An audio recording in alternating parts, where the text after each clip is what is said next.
चलो नमस्कार विद्यार्थी मित्रों, हवे आपणे बे सेशन चेप्टर 4 ना कम्प्लीट कर्या छे। हवे आपणे चेप्टर 4 जे आपणे भणी रह्या छीए रासायनिक बंधन।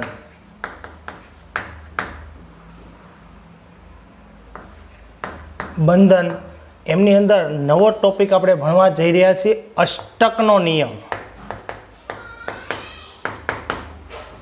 एक नवो पॉइंट आपणे भणवा जई रह्या छीए जेने कहेशुं आपणे अष्टकनो नियम। तमे जो के 1916 ની અંદર આપણે થોડીક વાત કરીએ કે કોસેલ અને લુઈસે અને લુઈસે 1916 માં જે આપણે હકીકત કીધી કે પરમાણુ વચ્ચે રાસાયણિક સંયોગીકરણનો પરમાણુ વચ્ચે रासायनिक संयोगीकरणनो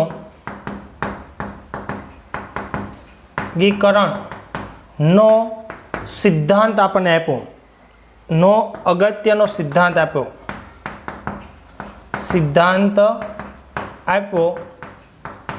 जेने आपणे शुं कहेशुं तो के रासायनिक बंधन नो इलेक्ट्रॉनवाद, रासायनिक बंधन नो इलेक्ट्रॉनवाद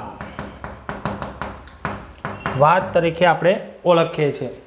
कोसेल अने लुईसे 1916 में परमाणु वच्चे रासायनिक संयोगीकरण माटे एक अगत्यनो सिद्धांत विकसाव्यो जेने रासायनिक बंधननो इलेक्ट्रॉनवाद कहेवामां आवे छे। आ नियम प्रमाणे शुं कहेवा मांगे छे आपणे नियम तो के परमाणुना संयोजकता इलेक्ट्रॉन एक परमाणु मांथी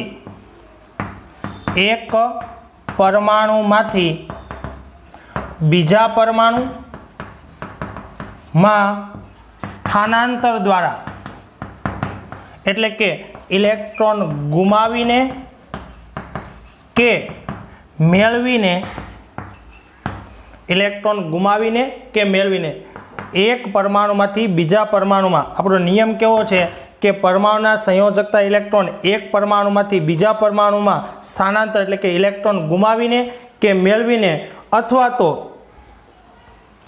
संयोजकता इलेक्ट्रॉन नी भागीदारी करी तेमनी संयोजकता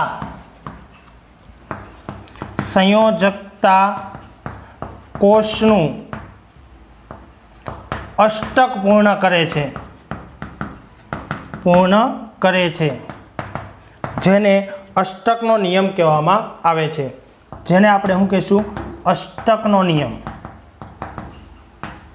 जेने आपणे अष्टकना नियम तरीके ओळखीए छीए।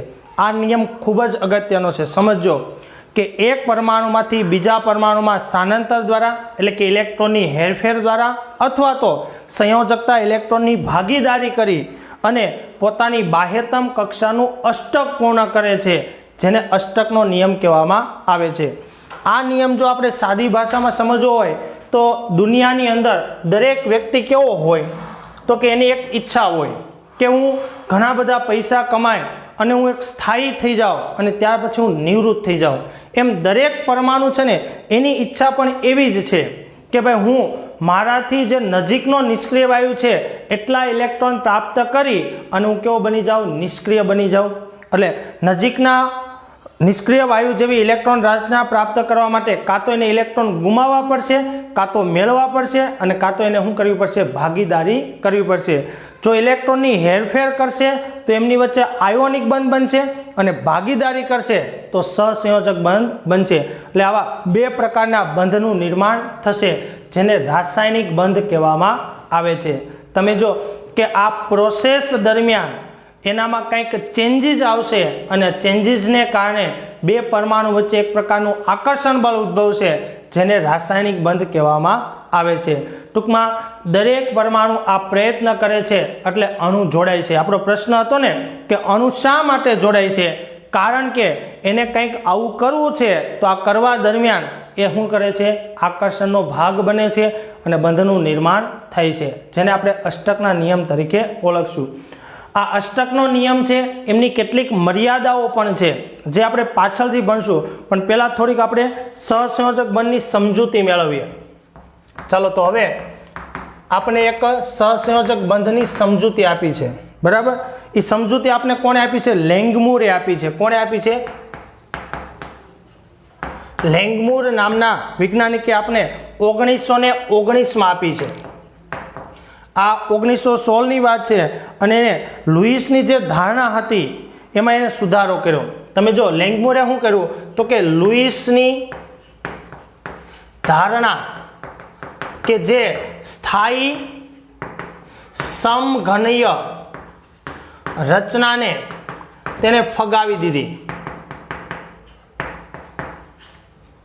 આ જે વૈજ્ઞાનિક હતો એને શું કીધું કે ભાઈ લુઈસે જે વાત કરી હતી કે બાહ્યતમ કક્ષામાં સમઘન બને છે અને અષ્ટક પૂર્ણ કરે છે, એ રચનાને એને ફગાવી દીધી. જે લુઈસની સંકલ્પનામાં આપણે જોયું હતું, પરમાણુ કર્નેલને ધાર્યો હતો. એ પરમાણુ કર્નેલની ખૂણા ઉપર કોણ ગોઠવાય છે તો કે સંયોજકતા ઇલેક્ટ્રોન ગોઠવાય છે. આવી કાંક આપણે વાત કરી હતી. એ રચનાને લેંગમુરે ફગાવી દીધી. આમ એને આ રચનાના બદલે એને કયો શબ્દ વાપર્યો? સહસંયોજક બંધ શબ્દનો ઉપયોગ કર્યો. આ રચનાને એને ફગાવી દીધી અને ત્યાર પછી સહસંયોજક બંધ શબ્દનો ઉપયોગ કર્યો. હવે લુઈસ લેંગમુર સિદ્ધાંત Cl2 ની રચના સમજાવી શકાય. તો હવે આ રચના દ્વારા આપણે એમ કહેશું કે લુઈસ લેંગમ્યુર દ્વારા આપણે શું કરીએ તો કે લુઈસ લેંગમુર દ્વારા Cl2 ની રચના સમજાવી શકાય. તો એને આપણે સમજવાનો પ્રયત્ન કરીએ છીએ. દાખલા તરીકે તમે જો Cl2માં કોણ છે? Cl નો પરમાણુ. કોણ છે? Cl નો પરમાણુ. Cl ની પરમાણુ ક્રમાંક કેટલો છે તો કે 17. ઇલેક્ટ્રોન રચના લખીએ તો શું આવશે? 1s², 2s², 2p6, 3s² અને 3p5. આ એની ઇલેક્ટ્રોન રચના છે. આ જે ઇલેક્ટ્રોન રચના છે ને એમાં એની બાહ્યતમ કક્ષાની ઇલેક્ટ્રોન રચના એટલે કોણ? આ થશે 3s², 3p5. કેટલા છે તો કે 7 ઇલેક્ટ્રોન છે. કેટલા છે? 7 ઇલેક્ટ્રોન. હવે Cl ની નજીકનો નિષ્ક્રિય વાયુ કોણ છે તો કે એક Cl ની નજીકનો નિષ્ક્રિય વાયુ એક આર્ગોન છે અને બીજો કોણ છે તો કે નિયોન. તમે જો કે Cl નો પરમાણુ ક્રમાંક કેટલો છે તો કે 17 એટલે Cl, 18 એટલે કોણ આવશે? આર્ગોન, અને 10 એટલે કોણ આવશે? નિયોન. પછી અહીં વચ્ચે કોણ છે? 11 થી લઈને 16 સુધીના તત્વો હશે. તો Cl પાસે બે ઓપ્શન છે, કાં તો એને આર્ગોન જેવું થવું પડે અને કાં તો એને નિયોન જેવું થવું પડે. તો હવે મુશ્કેલી શું છે? જો નિયોન જેવું થવા માટે એને 7 ઇલેક્ટ્રોન ગુમાવવા પડશે અને આર્ગોન જેવું થવા માટે એને 1 ઇલેક્ટ્રોન મેળવવો પડશે. તો મને કહો કે વધારે સરળ કયું થશે? 1 ઇલેક્ટ્રોન ગુમાવો કે 1 ઇલેક્ટ્રોન મેળવો કે 7 ઇલેક્ટ્રોન ગુમાવવા? કેમ કે આપણે જાણીએ છીએ કે ઇલેક્ટ્રોન મેળવીએ એટલે શું કરે? ઇલેક્ટ્રોન પ્રાપ્તિ એન્થાલ્પી, અને ગુમાવીએ એટલે આયનિકરણ એન્થાલ્પી. આયનિકરણ એન્થાલ્પીનું મૂલ્ય કેવું હોય? પહેલા કરતાં બીજાનું, બીજા કરતાં ત્રીજાનું. કેવું હશે? મુશ્કેલ હશે. એટલે Cl માટે સરળતા કઈ છે તો કે આર્ગોન જેવું બનવાનું. કોના જેવું? આર્ગોન જેવું બનવાનું. હવે Clમાં કેવું છે તો કે એના પડોશમાં બીજો પણ Cl જ છે. Cl2 ના અણુમાં બે કોણ છે? Clના જ પરમાણુઓ છે ને.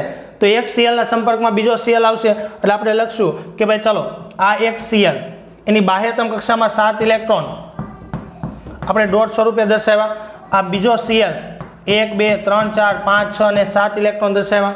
હવે જો આ Cl એમ કે ભાઈ મારે ઇલેક્ટ્રોન જોઈએ છે, આ Cl એમ કે મારે ઇલેક્ટ્રોન જોઈએ છે. તો હવે શું થશે? એમની વચ્ચે ભાગીદારી થશે. ઓકે, તમને જો બંનેને એક મોટો ફાયદો મળી રહ્યો છે. બંનેને એક મોટો ફાયદો મળી રહ્યો છે. જો હું તમને એમ કહું કે કોઈ વ્યક્તિ તમારો અડોશી પડોશી આવી અને એમ કે ભાઈ મને કોઈ એક સ્કીમ મળી છે કે જો હું 8 લાખ રૂપિયા ભરું ને તો મને એક 50 લાખનું મકાન મળી જાય છે, પણ મારી પાસે 7 લાખ રૂપિયા છે, 1 લાખ રૂપિયા તું ઉછીને આપને. તો જે સ્કીમ મને લાગુ પડે છે એ સ્કીમ પડોશીને પણ લાગુ પડતી હોય. પડોશી કે ભાઈ મારી પાસે 7 લાખ રૂપિયા છે, તું મને 1 લાખ રૂપિયા આપ તો મારું પણ કામ થઈ જશે. સમજ પડી કે નહીં? પેલો કે ભાઈ તું મને લાખ રૂપિયા આપ તો મને 50 લાખનું મકાન મળે છે. આ કે ભાઈ મને તું લાખ રૂપિયા આપ, કેમ કે બંને સરખા જ છે. જો બંનેની પોઝિશન સરખી છે તો પછી છેવટે શું નક્કી થશે? એ નુકસાની નહીં કરે, પણ બંને શું કરશે? ભાગીદારી કરવાનો પ્રયત્ન કરશે.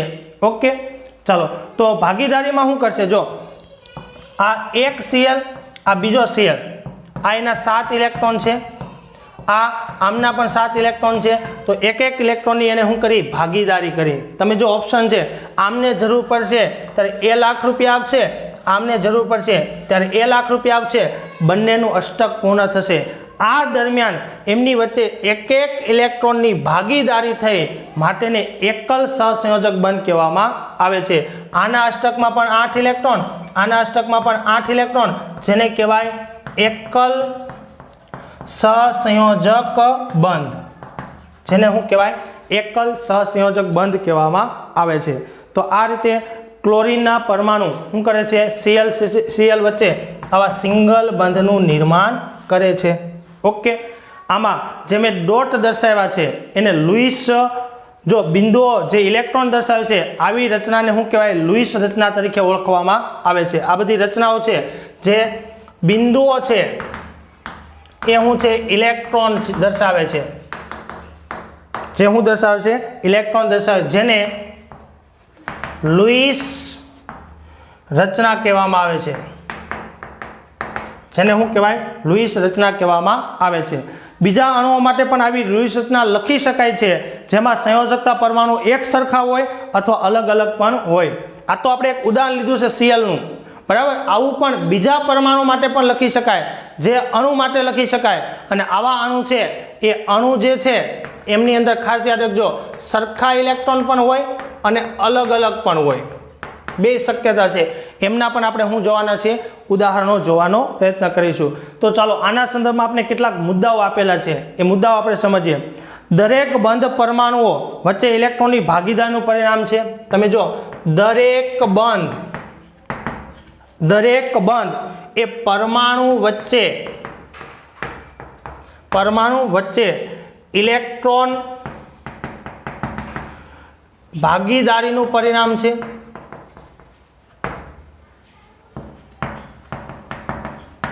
આપણે કીધું છે કે ભાઈ દરેક બંધ એ શું છે? ઇલેક્ટ્રોનની ભાગીદારીનું પરિણામ છે. આ મુદ્દા નંબર 1.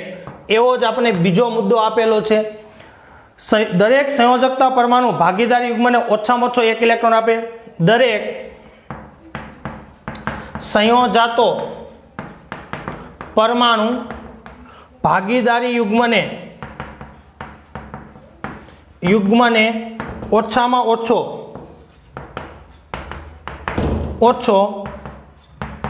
1 ઇલેક્ટ્રોન આપે છે.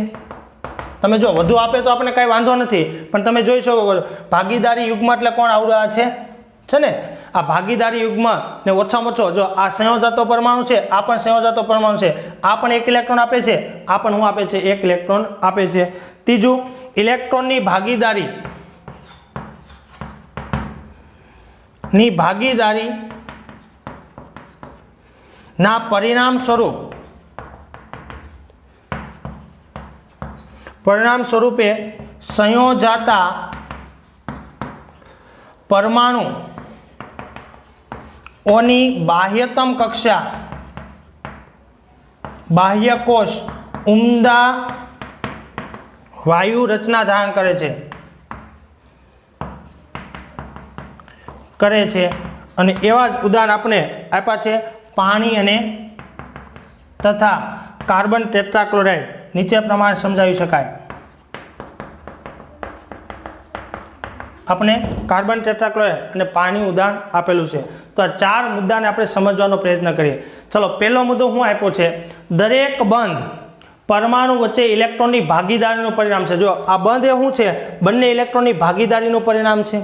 દરેક સંયોજકતો પરમાણુ એટલે આ બે પરમાણુ સંયોજકતા છે, ભાગીદારીનું યુગ્મને ઓછામાં ઓછું 1 ઇલેક્ટ્રોન તો આપશે જ. વધુ આપે તો આપણે કોઈ પ્રોબ્લેમ નથી. આગળ આપણે એમના ઉદાહરણ પર જોશું.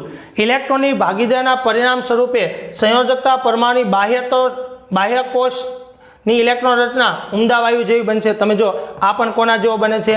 આર્ગોન જેવો. આ પણ કોના જેવો બને છે? આર્ગોન જેવો. અને પાણીને કાર્બન ટેટ્રાક્લોરાઇડમાં પણ આવી રચના આપણે સમજાવી શકીએ, એ પણ આપણે વાત કરીએ છીએ. ઓકે, યાદ રાખજો, આમની અંદર જો આ બંધમાં ભાગ લે છે માટે આને કહેવાય બંધકારક ઇલેક્ટ્રોન યુગ્મ, બરાબર.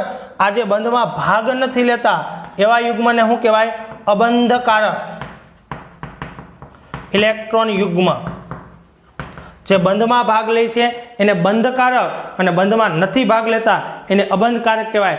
Cl પાસે 3 અબંધકારક છે, આ Cl પાસે પણ 3 અબંધકારક છે અને બે Cl પાસે એક એક શું છે? બંધકારક ઇલેક્ટ્રોન યુગ્મ આપણને જોવા મળે છે.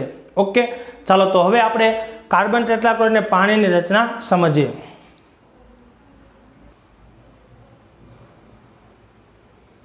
ચાલો હવે આપણે પાણી અને કાર્બન ટેટ્રાક્લોરાઇડની વાત કરીએ. તો જો પાણી એટલે કોણ છે? આપણે જનરલી કહીએ છીએ H2O. આમાં બે પરમાણુ છે, એક હાઇડ્રોજન અને બીજો ઓક્સિજન. હાઇડ્રોજનની ઇલેક્ટ્રોનના 1s1 અને આની છે 1s1 2s2 અને 2p4. બાહ્યતમ કક્ષામાં કેટલા છે? 4 ઇલેક્ટ્રોન. અહીંયા બાહ્યતમ કક્ષામાં કેટલો છે? એક જ છે. અહીં કેટલા છે? 4 છે. હવે ઓક્સિજનને જો બાહ્યતમ કક્ષામાં કેટલા છે? 6 ઇલેક્ટ્રોન. તો એને અષ્ટક પૂર્ણ કરવું છે તો કોના જેવું થશે? તો કે ઓક્સિજન છે ને એ નિયોન અને આ બાજુ કોણ હોય? હિલિયમ, એમની વચ્ચે આવેલો છે. તો એનો મતલબ કે આ ઓક્સિજન છે ને એને કાં તો 2 ઇલેક્ટ્રોન મેળવીને નિયોન જેવું થવું પડે, કેમ કે એની બાહ્યતમ કક્ષામાં કેટલા છે? 6 ઇલેક્ટ્રોન. આની બાહ્યતમ કક્ષામાં કેટલા છે? 8. અને આની બાહ્યતમ કક્ષામાં કેટલા છે? 0. કેમ કે હિલિયમમાં બાહ્યતમ કક્ષામાં આમ જોઈએ તો ઇલેક્ટ્રોન કેટલા છે? 2. અહીં કેટલા છે? 8. અને અહીં કેટલા છે? 10 છે. જો 10 ઇલેક્ટ્રોન કરવા છે તો 2 ઇલેક્ટ્રોન મેળવવા પડશે અને આને 2 ઇલેક્ટ્રોન કરવા છે તો 6 ગુમાવવા પડશે. જો કાં તો 6 ગુમાવવા પડશે અને કાં તો 2 મેળવવા પડશે. પણ ઓક્સિજન માટે 2 મેળવવા કેવો હોય? સરળ હોય. જો 1, 2 અને 3 મેળવવા સરળ હોય અને બાહ્યતમ કક્ષામાં જો 1, 2 અને 3 ઇલેક્ટ્રોન હોય તો ગુમાવવા કેવો હોય? સરળ હોય. 4 ઇલેક્ટ્રોન હોય તો 4 ઇલેક્ટ્રોન ગુમાવવા પણ સરળ નથી અને મેળવવા પણ સરળ નથી. એમને કમ્પલસરી શું કરવી પડે? ભાગીદારી કરવી પડે. એમ અહીંયા પણ આ હાઇડ્રોજન છે એ હાઇડ્રોજન માટે પણ એવું જ થશે. એને 1 ઇલેક્ટ્રોન મેળવીને કોના જેવું થવું પડે? હિલિયમ જેવું થવું પડે. તો શું કરશે? ભાગીદારી કરશે. કેમ કે આ ઓક્સિજનને 2 ઇલેક્ટ્રોનની જરૂર છે તો આ હાઇડ્રોજન કેટલા જોશે? તો કે 2 જોશે. એટલે જો કે આ હાઇડ્રોજન, આ કોણ છે? હાઇડ્રોજન. અહીં વચ્ચે કોણ છે? ઓક્સિજન. અને અહીં કોણ છે? હાઇડ્રોજન. બાહ્યતમ કક્ષામાં અહીંયા કેટલા છે? 2.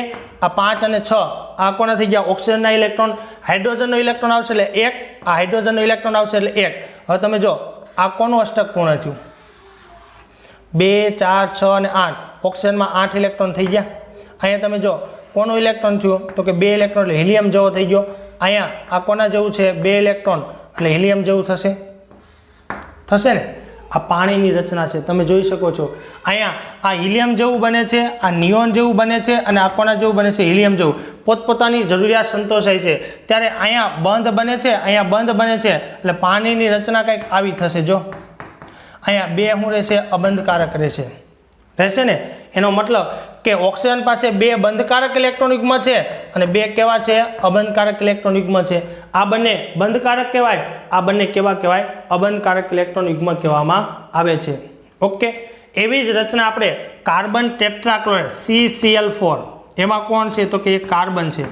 1s2 2s2 અને 2p2 અને Cl એટલે આપણે જાણીએ છીએ 1s2 2s2 2p6 3s2 3p5. બાહ્યતમ કક્ષામાં 7 ઇલેક્ટ્રોન. અહીંયા બાહ્યતમ કક્ષામાં કેટલા છે? 4 છે ને. તો હવે એને શું કરવી પડશે? ભાગીદારી જ કરવી પડશે. 4 ઇલેક્ટ્રોન એટલે 4 Cl ને ખેંચવા પડશે. 4 Cl ની ભાગીદારી કરી અને આવા બંધ બનાવી શકે છે. ચાલો આમાં મધ્યસ્થ પરમાણુ કોણ આવશે? કાર્બન. કાર્બનની બાહ્યતમ કક્ષામાં કેટલા હોય? 4 ઇલેક્ટ્રોન હોય. થશે. એની બાજુમાં કોણ આવશે? એક Cl.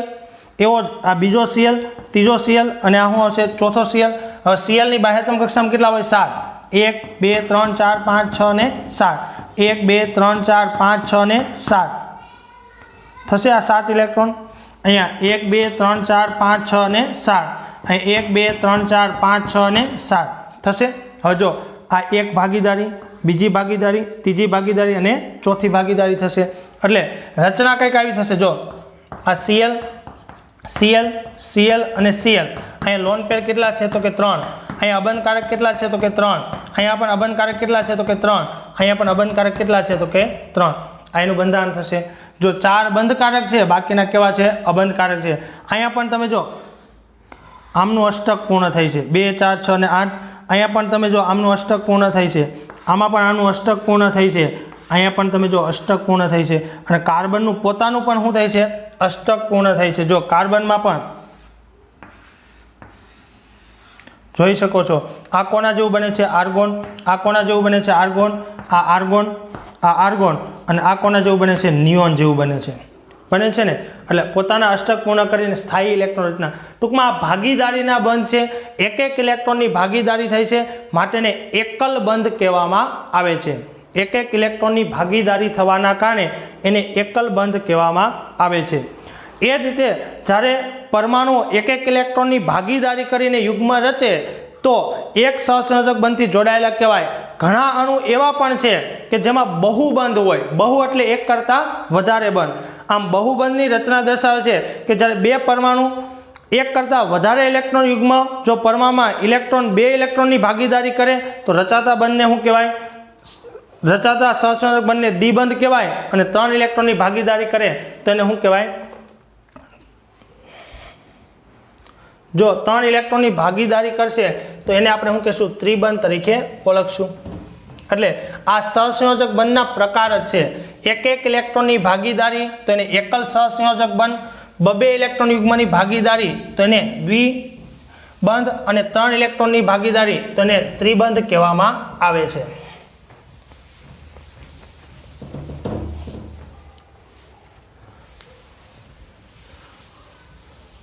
ચાલો આપણે એમની પણ વાત કરીએ જો અહીંયા એક એક ઇલેક્ટ્રોનની ભાગીદારી એક ઇલેક્ટ્રોનની ભાગીદારી જેને એકલ સહસંયોજક બંધ કહેવાય જેને શું કહેવાય એકલ સહસંયોજક બંધ કહેવામાં આવે છે હવે જો એક કરતાં વધુ ઇલેક્ટ્રોન યુગ્મની ભાગીદારી કરે તો તેને બહુબંધ કહેવાય અને બહુબંધ કેટલા પ્રકારના હોય તો કે 2 પ્રકારના હોય એક દ્વિબંધ હોય અને એક કેવો હોય ત્રિબંધ હોય એક દ્વિબંધ હોય અને એક કેવો હોય ત્રિબંધ હોય બરાબર સહસંયોજક બંધના 3 પ્રકાર એકલ સહસંયોજક બંધ દ્વિબંધ અને ત્રિબંધ એમાં આ એકલ બંધ છે આ બહુબંધ છે બહુ એટલે ઘણા બરાબર દ્વિબંધમાં આપણે શું કહીશું જો બે ઇલેક્ટ્રોનની ભાગીદારી નું ઇલેક્ટ્રોન યુગ્મ બને તો તેને બહુબંધ કહેવાય બહુબંધ એમાં પાછું કેવું કહેવાય દ્વિબંધ કહેવાય બહુબંધમાં શું કહેવાય દ્વિબંધ કહેવાય દાખલા તરીકે એમના ઉદાહરણ છે કાર્બન ડાયોક્સાઇડ અને ઇથિન આપણે એમના બંધારણ લખીએ તો જો કાર્બન ડાયોક્સાઇડનું બંધારણ લખીએ તો આ કાર્બન છે કાર્બનની બાહ્યતમ કક્ષામાં કેટલા હોય 4 ઇલેક્ટ્રોન એના પડોશમાં કોણ છે ઓક્સિજન કેટલા છે 2 1 2 3 4 5 અને 6 અહીંયા ઓક્સિજન 1 2 3 4 5 અને 6 તમે જો ભાગીદારી બનાવશો એટલે 1 અને 2 1 અને 2 આ જે રચના છે ને લુઈસ બિંદુ રચના કહેવાય આપણે લખીએ તો સી ડબલ બોન્ડ ઓ અહીંયા શું આવશે ડબલ બોન્ડ ઓ આની પાસે લોન પેર કેટલા છે 2 આની પાસે પણ લોન પેર કેટલા છે 2 આવું થશે આ એમનું બંધારણ છે આ લુઈસનું બંધારણ મેં આ દોર્યું છે ભાગીદારી દર્શાવ્યું છે અહીંયા તમે જો કે ઓક્સિજનનું પણ અષ્ટક પૂર્ણ થાય છે અહીંયા કાર્બનનું પણ અષ્ટક પૂર્ણ થાય છે અને અહીંયા આમનું પણ અષ્ટક પૂર્ણ થાય છે જો 8 ઇલેક્ટ્રોન અહીંયા પણ 8 ઇલેક્ટ્રોન અહીંયા પણ શું છે 8 ઇલેક્ટ્રોન છે ને પોતાનું અષ્ટક પૂર્ણ કરવા માટે એને 2 ભાગીદારી કરવી પડશે જો એક ભાગીદારી કરશે તો એનું અષ્ટક પૂર્ણ થશે નહીં આમાં એક ભાગીદારી દ્વારા એનું અષ્ટક પૂર્ણ થતું હતું કેમ કે એક જ ઇલેક્ટ્રોનની જરૂર હતી જ્યારે આમાં કેટલાની જરૂર છે 2 ઇલેક્ટ્રોનની જરૂર છે ને એ રીતે ઇથિનની આપણે વાત કરીએ તો જો કાર્બન આ કાર્બનના 4 ઇલેક્ટ્રોન આપણે જરૂરિયાત પ્રમાણે ગોઠવશું આ કાર્બનના 4 ઇલેક્ટ્રોન આ 4 થઈ ગયા હવે જો હાઇડ્રોજન ક્યાં મુકાય 1 2 3 અને આ 4 અહીંયા જો એક હાઇડ્રોજનનો ઇલેક્ટ્રોન આ હાઇડ્રોજનનો ઇલેક્ટ્રોન હવે જો અહીં ભાગીદારી થશે 1 2 અહીંયા ભાગીદારી થશે તો આ રચના કોની થઈ ઇથિનની જો સી ડબલ બોન્ડ સી આ H અને H તો તમે જોઈ શકો છો કે કાર્બન હાઇડ્રોજન વચ્ચે સિંગલ બોન્ડ કેમ કે અહીં અષ્ટક બની ગયું જો કોના જેવું? હિલિયમ જેવું થઈ ગયું. અહીંયા પણ કોના જેવું થઈ ગયું? હિલિયમ. આ પણ હિલિયમ જેવું થશે. આમાં તમે જો આનું અષ્ટકની વાત કરીએ તો 2 4 છે ને, 2 4 6 અને 8 એટલે આ કાર્બનનું અષ્ટક આ રીતે થશે. આ કાર્બનનું અષ્ટક થઈ ગયું. આ કાર્બનનું અષ્ટક આ રીતે થશે. તમે જો આ કાર્બનની 2 4 6 અને 8, આ કાર્બનમાં 2 4 6 અને 8 ઇથિનની રચના થશે. ઇથિનમાં કોઈ અબંધકારક આપણને જોવા મળશે નહીં. તો આ રીતે આપણે દ્વિબંધની વ્યાખ્યા આપી શકીએ છીએ. ઓકે, એવી જ વ્યાખ્યા આપણે ત્રિબંધની, જો અહીંયા 2 ઇલેક્ટ્રોનની રચના થઈ, આમાં કેટલી થઈ? 8 ઇલેક્ટ્રોન. કાર્બનમાં પણ 8, અહીંયા 2 ઇલેક્ટ્રોન, અહીંયા પણ 2 ઇલેક્ટ્રોન, અને હાઇડ્રોજનમાં પણ કેવા થશે? 2 ઇલેક્ટ્રોન થશે. ઓકે, એવી જ રીતના આપણે ત્રિબંધમાં નાઇટ્રોજન અને ઇથેન માટે સમજાવી શકીએ. તો ત્રીજી વ્યાખ્યા આપીએ, 3 ઇલેક્ટ્રોનની ભાગીદારી દ્વારા ઇલેક્ટ્રોન યુગ્મ રચે તેને બહુબંધ જ, પણ બહુબંધમાં એને આપણે શું કહીશું? ત્રિબંધ. એને કયા નામે આપણે ઓળખશું? ત્રિબંધ. એમના ઉદાહરણ છે N2 અને બીજું કોણ છે? ઇથાઇન. ઇથાઇન એટલે C2H2, બરાબર. ઇથિન એટલે C2H4, 4 હાઇડ્રોજન. આ રીતે આપણે દર્શાવી શકીએ. ચલો એમનું બંધારણ જોઈએ તો નાઇટ્રોજન છે એની બાહ્યતમ કક્ષામાં કેટલા હોય? જો આ નાઇટ્રોજન, આ 1, આ 2 3, પછી આ 5 ઇલેક્ટ્રોન. નાઇટ્રોજનને ઘટે છે કેટલા? તો કે 3. તો એના પડોશમાં પણ બીજો નાઇટ્રોજન હશે તો કેટલી? 3 ભાગીદારી કરવી પડશે. આમના ઇલેક્ટ્રોન છે તો જો આમનું અષ્ટક પૂર્ણ થઈ ગયું. 3 ને 3 6 ને 2 8. આમનું પણ શું થઈ ગયું? અષ્ટક પૂર્ણ થઈ ગયું. તો N વચ્ચે ટ્રિપલ બોન્ડનું નિર્માણ થયું. આની પાસે પણ લોન પેર આપણને જોવા મળશે. એટલે 3 ઇલેક્ટ્રોનની ભાગીદારી થઈ અને ભાગીદારીના પરિણામ 8 ઇલેક્ટ્રોન, અને અહીંયા પણ શું બને છે? 8 ઇલેક્ટ્રોન બને છે. માટે એને ત્રિબંધ કહેવામાં આવે છે. તમે જો જેવી જરૂરિયાત ઓક્સિજનને 2 ની ભાગીદારી હતી એટલે દ્વિબંધ બનાવ્યો, નાઇટ્રોજનને 3 ની જરૂર છે માટે શું બનાવે છે? ત્રિબંધ બનાવે છે. ઓક્સિજનમાં જો O2 લખું તો O2 માં પણ એવું થશે. જો ઓક્સિજન ઓક્સિજન 1 2 3 4 5 અને 6, 1 2 3 4 5 અને 6. ઓક્સિજનમાં જો 1 અને 2 ભાગીદારી, એટલે જો આ અષ્ટક પૂર્ણ થશે એ રીતે આ પણ શું થશે? અષ્ટક પૂર્ણ થશે. એટલે ઓક્સિજન વચ્ચે ડબલ બોન્ડ બને, Cl વચ્ચે સિંગલ બોન્ડ બને, નાઇટ્રોજન વચ્ચે ટ્રિપલ બોન્ડ બને. ઇથાઇનમાં તમે જો કાર્બન 1 2 3 અને આ 4, કાર્બન પાસે 1 2 અને 3 અને આ કેટલા થશે? 4. હવે અહીં કોણ છે? હાઇડ્રોજન. અહીંયા કોણ છે? હાઇડ્રોજન. 1 ઇલેક્ટ્રોન. તો આ ભાગીદારી કરશે એટલે એનું અષ્ટક પૂર્ણ બનશે. આ હિલિયમ જેવો થશે, આનું અષ્ટક પૂર્ણ થશે, અને આ કોના જેવો થશે? હિલિયમ જેવો. એટલે જો H C triple bond C અને આ શું બનશે? H. આવી રચના થશે. તમે જો કાર્બન કાર્બન વચ્ચે ત્રિબંધ બને છે જ્યાં 8 ઇલેક્ટ્રોન, આ 8 ઇલેક્ટ્રોન, આ 2 ઇલેક્ટ્રોન અને આ 2 ઇલેક્ટ્રોન ટૂંકમાં અષ્ટક પૂર્ણ કરે છે. આમ દરેક પરમાણુ એકબીજા સાથે એકલ બંધ, દ્વિબંધ કે ત્રિબંધ થી જોડાય છે. એમનું કારણ એને પોતાનું અષ્ટક પૂર્ણ કરવા માટે જરૂરી ઇલેક્ટ્રોનની એને શું કરવી પડે છે? ભાગીદારી કરવી પડે છે. અને ભાગીદારી દ્વારા રચાતા બંધને સહસંયોજક બંધ કહેવામાં આવે છે. જો એક ભાગીદારી કરશે તો એને એકલ સહસંયોજક બંધ, જરૂરિયાત અનુસાર 2 ની ભાગીદારી કરશે તો એને દ્વિબંધ, અને 3 ની ભાગીદારી કરશે તો એને ત્રિબંધ પણ કહેવામાં આવે છે. યાદ રાખજો, આ સહસંયોજક બંધના પ્રકાર પણ છે. કોના આધારે? એમની બંધની સંખ્યાને આધારે. ઓકે, નેક્સ્ટ સેશનમાં આપણે લુઈસનું બિંદુ નિરૂપણ, એના માટેના નિયમો અને એના કેટલાક ઉદાહરણો સમજશું. ઓકે.